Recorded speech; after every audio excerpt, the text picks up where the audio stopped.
WWE has always been known to have so many legends throughout its history, but who are the top 10 greatest WWE superstars of all time? I think everybody has their own personal opinions and perspectives of who their top 10 could be. Well, I'm going to give mine. These who are, I believe, the top 10 greatest WWE superstars of all time. In no particular order. It's just too hard to put them in order, but I believe all these 10 superstars have valid reasons to make the claim to be in the top 10, which I'll explain each superstar. But before we start, make sure you guys subscribe, like, share, comment, all the above, man, and turn the notifications on for this YouTube channel. If you enjoy pro wrestling content, you're at the right place because we do nothing but pro wrestling content on this channel. I appreciate the support, man. 2024, let's rock it out, man. My top 10 greatest WWE superstars of all time.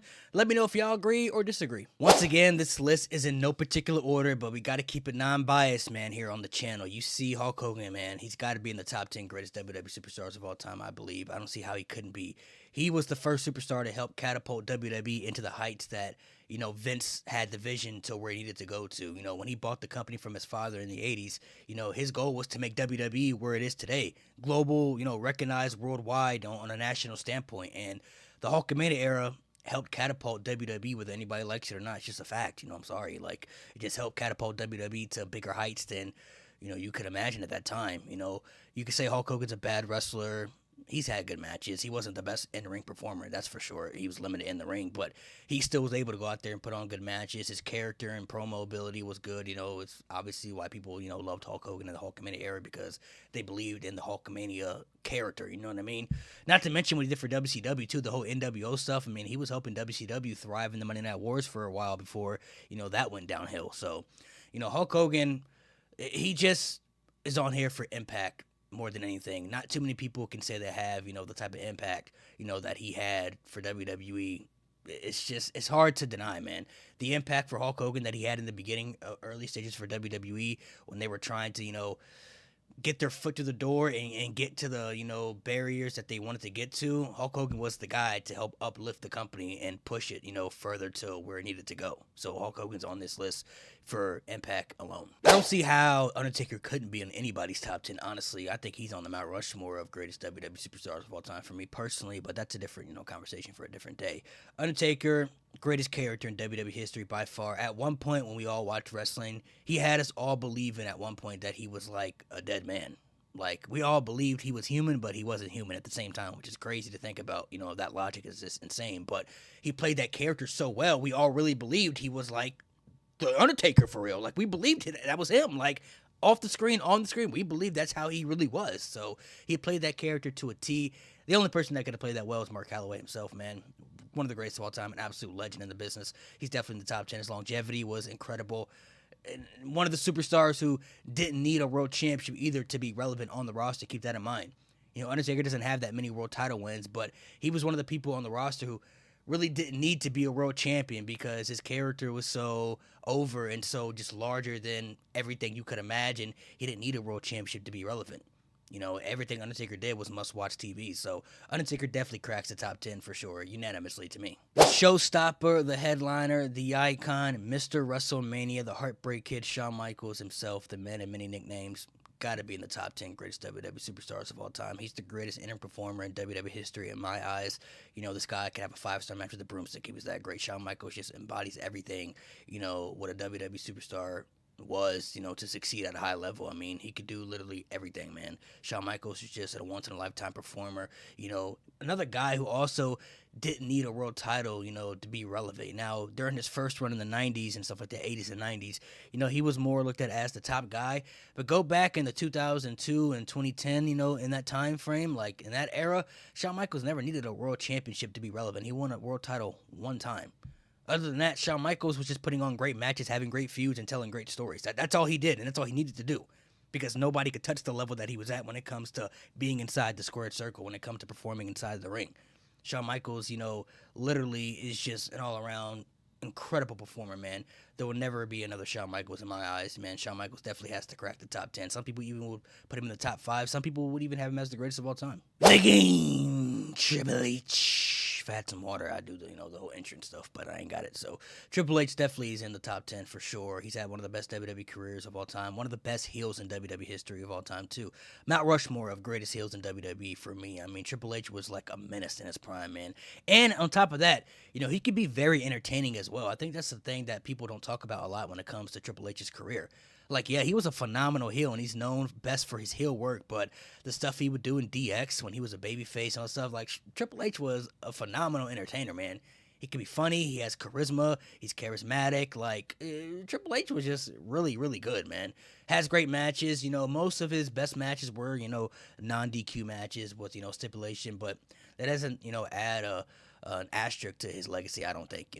Everybody has different styles. People have different, techniques that work for them. Triple H, that was just his style. And, he's just one of the best ever, man. Triple H definitely is one of the best ever. And he's the guy that's going to lead us into the future with WWE.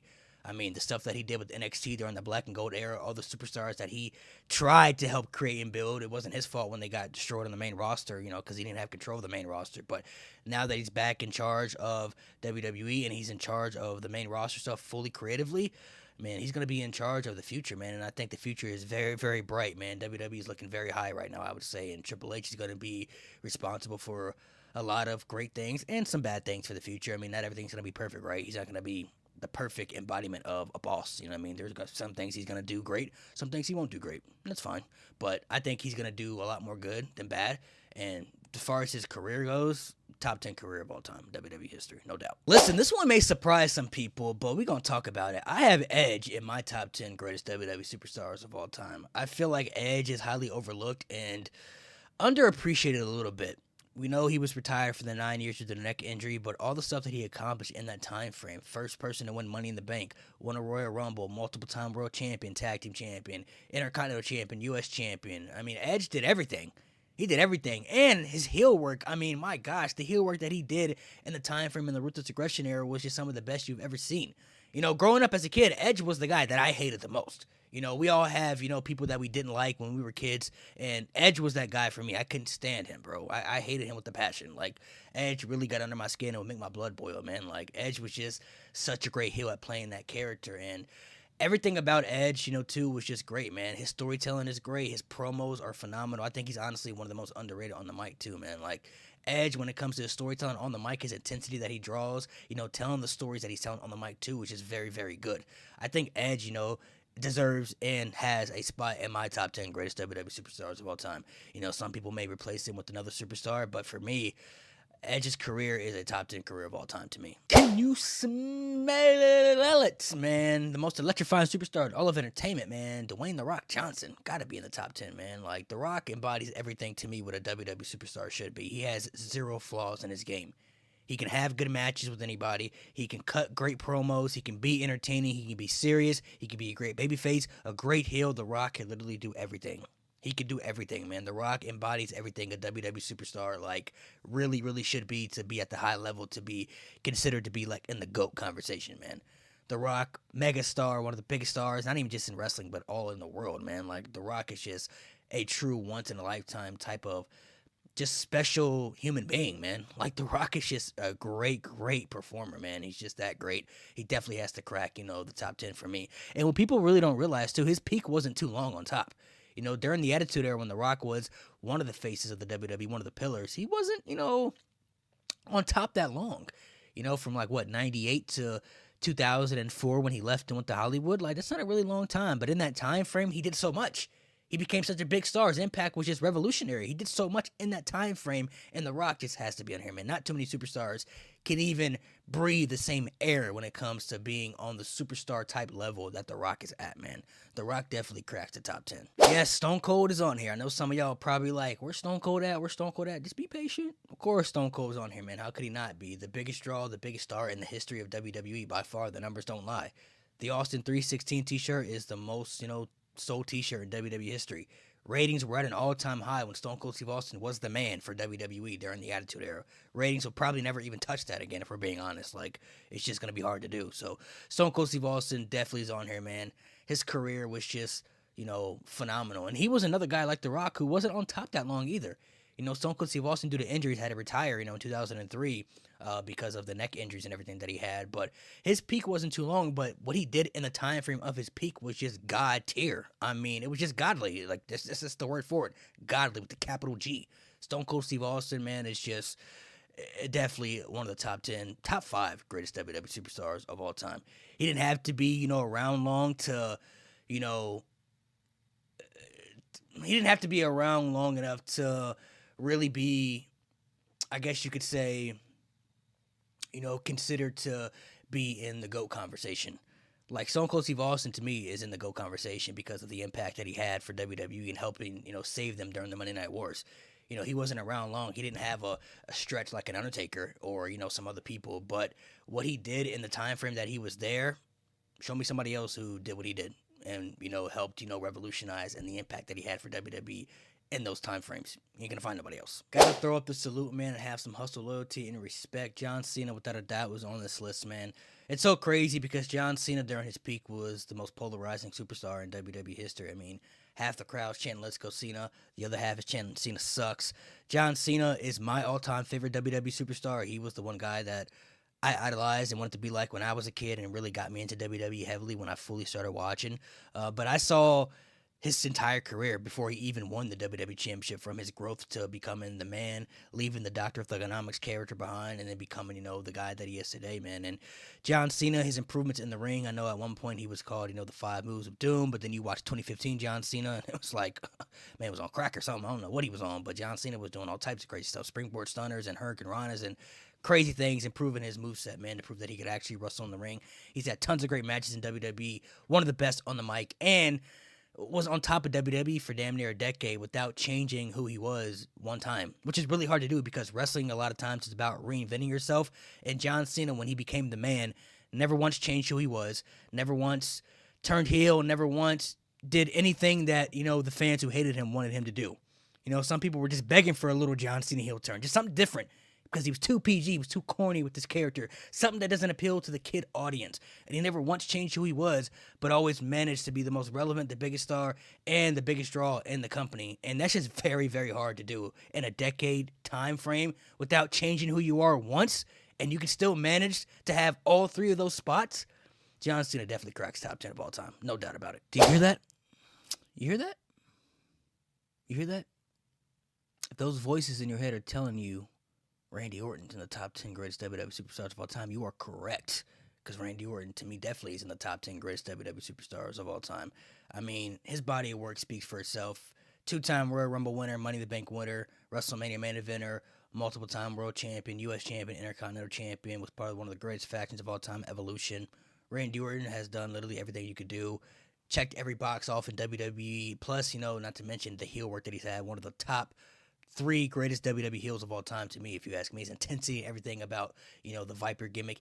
Before he even became the Viper, when he was the Legend Killer. Like, everything Randy Orton was doing as Legend Killer and then turning into the Apex Predator Viper, just top tier stuff, man. Randy Orton is just an all-around incredible performer, man. Not to mention, the RKO, one of the most iconic finishers in WWE history, if not the greatest finisher in WWE history. I mean, it's legendary, revolutionary. I mean, there was a trend going around at one point where people were just doing the RKO, like in high schools and all types of stuff, man, like crazy stuff, so that was a crazy time right there. But, Randy Orton, I think, definitely cracks the top 10 greatest WWE superstars of all time. He's just an all-around incredible performer, man. Randy Orton really, really is a true special talent, and, I think Randy Orton, when it's all said and done, you can make the argument for the top 5. He's not in my top 5, but if people wanted to put him in there, I'm not going to say you're crazy for it. I mean, Randy Orton's legacy speaks for itself, no pun intended. Look at everything he's accomplished and his body of work. I mean, it's top tier. It's going to stir up the pot, as you could say, man. It's going to be split with emotions. You're either really going to like this or you're going to hate it. But I'm standing on business. Roman Reigns is a top 10 greatest WWE superstar of all time. It's undeniable for me at this point. Multiple-time WrestleMania main eventer, part of one of the greatest factions of all time, The Shield. Roman Reigns has done literally everything you could do, checking off the bucket list to reach the level that he's at right now to be in God tier. I mean, you could talk about the big dog stuff, The big dog stuff, if we being real, wasn't as bad as some people want to make it out to be. It just had bad booking.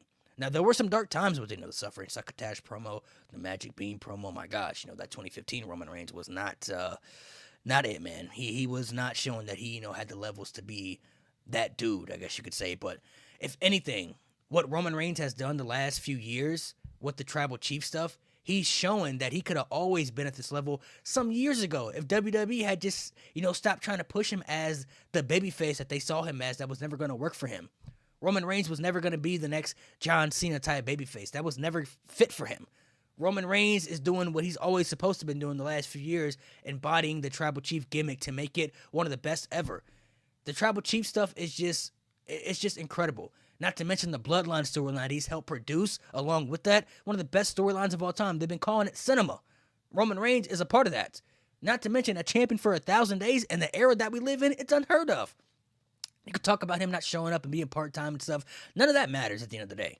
What matters when you're a champion is what can you do with the championship when you have it to make it prestige and make it mean something. And Roman Reigns has done that ever since he grabbed the Universal Championship in 2020.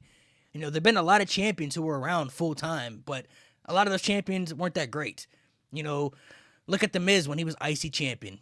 How many people before The Miz grabbed the Intercontinental Championship can you say in that time frame were really good Intercontinental champions? You can't name really a lot of them. Pretty much any, because none of them were really good. When John Cena, grabbed the United States Championship and helps, save the U.S. title to bring it back up to relevancy, how many great U.S. champions did we have that were there full-time before John Cena took it and started doing the U.S. Open Challenge stuff? There weren't any. There was a point in time when, you won the Intercontinental Championship or the U.S. Championship that nobody really cared about it because it really didn't mean anything. You were just the champion, just to be the champion. A lot of those people didn't have good storylines. A lot of those people weren't able to produce something with their characters to make the championship mean something. They weren't able to, do a lot of those things when they were the champion. Roman Reigns has literally done that and more since he's been the champion. And him not being there more just adds on more fuel to the fire for people to want him to lose. So when he finally loses, it's going to, have like a breath of fresh air type of relief. It's going to feel like the biggest thing, honestly, probably since Undertaker lost at WrestleMania. Because at this point, a lot of people feel like Roman Reigns is just so unbeatable when he defends that championship because the Bloodline always makes sure that he keeps the championship. So everything Roman has done from a character perspective, he's improved everything that he needed to, that he was flawed in. All the flaws that Roman Reigns had, when he was the big dog, saying he could cut promos, he can't have good matches, which was never true. He can't do this, he can't do that. He's improved at every aspect to reach the level that he's at right now. And the peak that he's had, I don't care if it's been 3 years, 2 years, 1 year. The peak that he's at, it's just unmatched. I'm sorry. All right, ladies and gentlemen, that is my top 10 greatest WWE superstars of all time. I'm sure there are going to be some people I didn't have on here that you're probably screaming like, why is this guy not on here? Where's this guy at? Listen, everybody has their own top 10, and, you could have the right to, put who you want in there. This is my top 10 for all the reasons that I am. I believe all these superstars are a top 10, WWE superstar of all time. It's my top 10. I'm standing on it. I'm going to do a women's list as well in a separate video, so make sure you be on the look for that. My top 10 greatest women WWE superstars of all time. That video will be coming. But before this video ends, man, make sure you turn on the notifications to be updated for videos that I post on the channel. If you enjoyed this video, leave comments below, man. Like, share, and subscribe as well. I really appreciate it, man. We continue to grow on the channel, and I'm really going to start posting a lot of content here in 2024. Going to be doing the podcast for people who watch PC Wrestling, bringing the podcast to this platform as well, so be on the lookout for that. Hope you guys really enjoy the content because there's going to be a lot more to come on this channel in the future. And if you guys have suggestions of things that you may want to see me do on this page, leave it in the comments below in this video and let me know what your top 10 greatest WWE superstars of all time. When I say greatest WWE superstars of all time, I just want to be clear. These are the top 10 superstars that I believe have had the best WWE careers. Somebody like Ric Flair is not going to be on here because Ric Flair's best years weren't in WWE. His best years were in WCW and NWA. Like, Ric Flair isn't a top 10 greatest WWE superstar of all time. He's a top 10 wrestler of all time if we're talking just everything outside of just WWE, but this is just strictly for WWE only. So as far as that, just wanted to be clear on that. This is just my list of who I believe have, superstars who have had the top 10 best WWE careers of all time.